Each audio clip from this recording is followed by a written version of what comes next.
Nag-training, kumain sa pinakamasarap na bindungguhan sa Kalibo, at nagpapawis na may kaunting kalukuhan. Tubi! Ang mga po ay...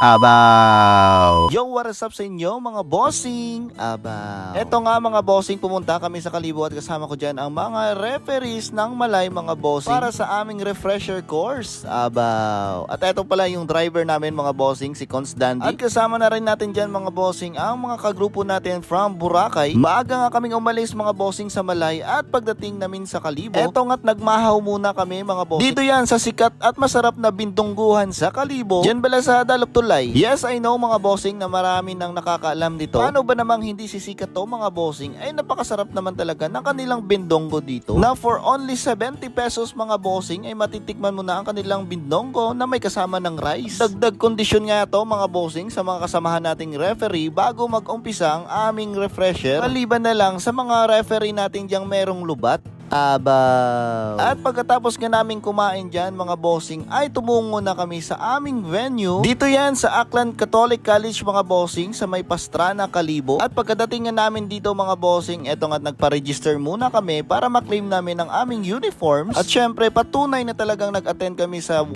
araw na refresher kasama ang lahat ng mga referees ng Aklan. Ang grupo ay Basketball Association of the Philippines or BAP. At eto nga't nag-umpisa na nga mga bossing ang aming refresher kasama ang 2 clinician. So tinunan niya kami dyan mga bossing na mga bagong rules sa pag-o-officiate ng basketball mga bossing. Ang 2 clinician pala namin mga bossing ay galing pa sa iba't ibang mga lugar at nagre-referee na sa mga national basketball mga bossing dito sa Pilipinas. Eto pala mga bossing yung president namin dito sa Aklan ng BAP, si Father Jimenez. Nariyan din siya mga bossing sa aming refresher course. Flex ko lang mga bossing itong naging uniform namin dito sa aming 2 days refresher. Nasa 200 plus participants nga kami dito mga bossing. Yan yung mga referees dito sa Aklan mga bossing na galing pa sa iba't ibang munisipyo na ang grupo ay BAP mga bossing. At nang matapos ang morning session mga bossing, eto nga syempre ay dito na rin kami nag-lunch mga bossing kasi kasama sa binayaran namin ang aming ilabas. Aba, akala nyo libre to ah? Yes mga bossing, merong bayad itong aming 2 days refresher pero kung marunong ka magsungon ay librehon ka oh. Aba, shout out sa iyo Porto. At pagkatapos nga namin mag-ilabas mga bossing ay nagpahinga konti kami dito sa labas ng ACC gym. At habang naglilibakan nga sila dyan mga bossing, eto nga't napansin ko ang isang batang referee mga bossing na nag-attend dito sa seminar. At kung merong bata, meron ding baka. Shoutout sa iyo referee sa Kapanyo, isa yan sa veteranong referee ng Boracay mga bossing ha. Huwag niyong mamaliitin kasi malaki yan. At nagpadayon nga mga bossing ang aming refresher sa afternoon session naman po. At ganun pa rin naman yung mga tinuro sa amin mga bossing, yung mga common violations sa basketball na minsan na may missed call out mga bossing. At shoutout rin pala mga bossing dito kay referee Iloy na katabi ko na panay tawa ng tawa. Siguro ay para na rin mawala yung antok niya. Magkaiba ito. Magkaiba. Ito, disconcerting.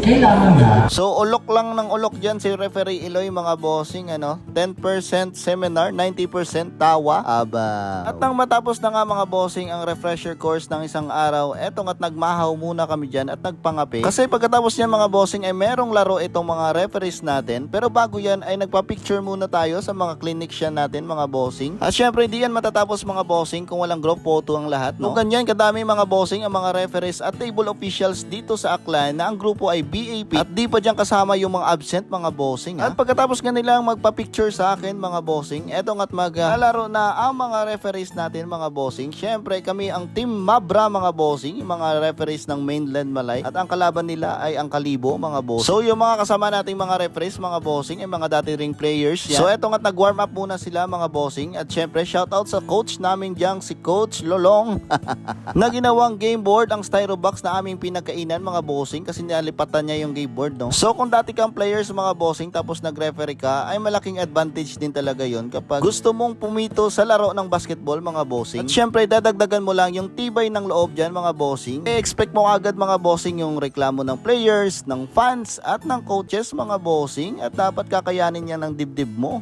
Aba. Tapos na nga yung laro dyan mga bossing at syempre panalo ang Team Malay Mabra mga bossing. At syempre pagkatapos ng laro ay picture ulit mga bossing. At pagkatapos ka ng laro mga bossing, eto nga't napagtripan natin si Referee Joke kasi nga joker siya. Dahil nga mainit ang laban kanina mga bossing, syempre bibigyan din natin siya ng mainit na tubig dyan. Pero yung hindi masyadong mainit mga bossing, yung saktuhan lang.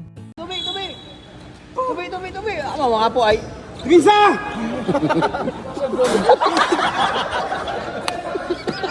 O, 10 seconds, 10. Abaw, inutusan lang po tayo mga bossing ng aming head referee. Pati nga itong si Referee Dandy mga bossing hindi rin nakaligtas. Period. Okay lang yan. Set 12 para sa Kalibo. 10. No, para sa main. And that's it for now mga bossing. Shoutout pala kay Rico Pogi. Thanks for watching mga bossing at salamat sa Mabra Family, BAP Family ng Aklan. This is Boss D. Abaw.